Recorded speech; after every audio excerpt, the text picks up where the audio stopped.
It's no secret that the world's top leaders travel in style.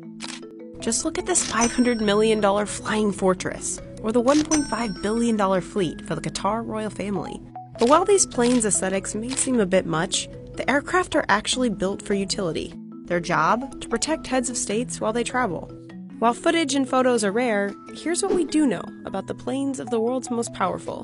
Whenever US President Donald Trump travels, he flies on a retrofitted Boeing 747-200B. There are actually two of them, but whichever one the president is on is called Air Force One. The blue and white double-decker planes have been in flight for 25 years. Air Force One is armed against electromagnetic pulses and has secure communication lines. It even has a fully stocked medical suite that can act as an operation room. It has the capacity to hold 100 people on board. The aircraft are estimated to be worth $1 billion.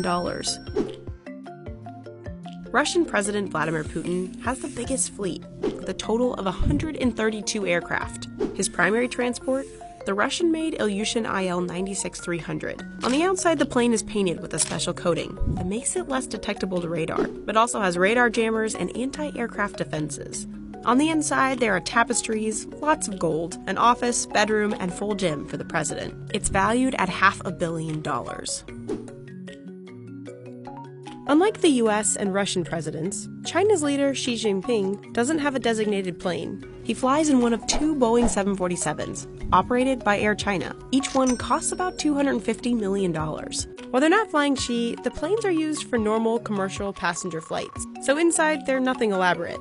But when Xi does need to use one, the planes are swept beforehand for security purposes and fitted with a bedroom and an office. For his overseas travels, South Korean President Moon Jae-in leases a Boeing 747-400 from Korean Air. The exact price of the lease with Korean Air is unknown, but a normal Boeing 747 runs around $240 million. But since the 10-year lease is up in 2020, the president is reportedly on the hunt for an Air Force One of his own. For now, he's got a white 747 with red and white accents on its body. It's retrofitted with flares to protect against missiles and has radar jamming capabilities. The Emir of Qatar has the world's most expensive fleet, coming in at $1.5 billion.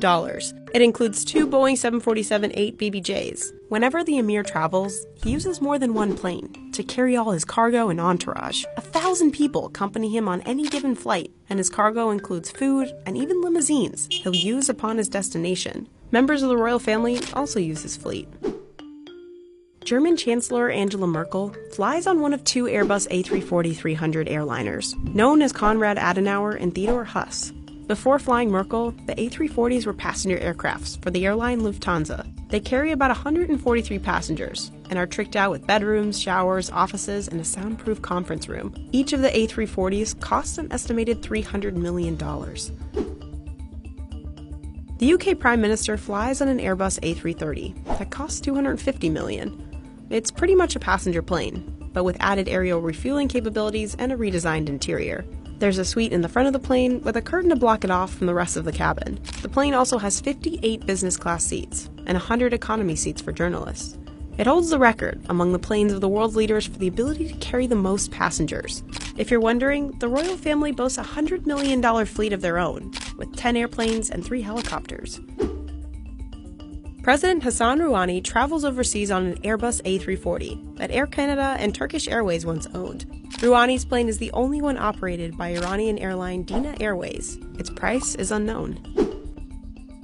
Turkey's fleet has an impressive number of commercial planes converted into VIP transports, including Airbus A330-220s, Airbus A340-500s, and a Boeing 747-8 private jet.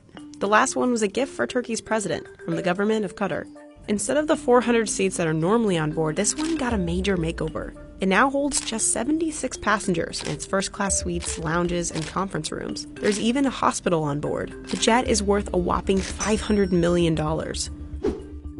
President Jair Bolsonaro uses an Airbus A319 for international trips and an Embraer VIP transport for short-haul flights. The Brazilian Air Force calls it VC-1A, but it's officially named after famous aviator Santos Dumont. Up front, the plane has a presidential suite, complete with a conference room, office, and bedroom. While all these planes are tricked out a little differently, one thing's the same: the world's leaders like to travel in style.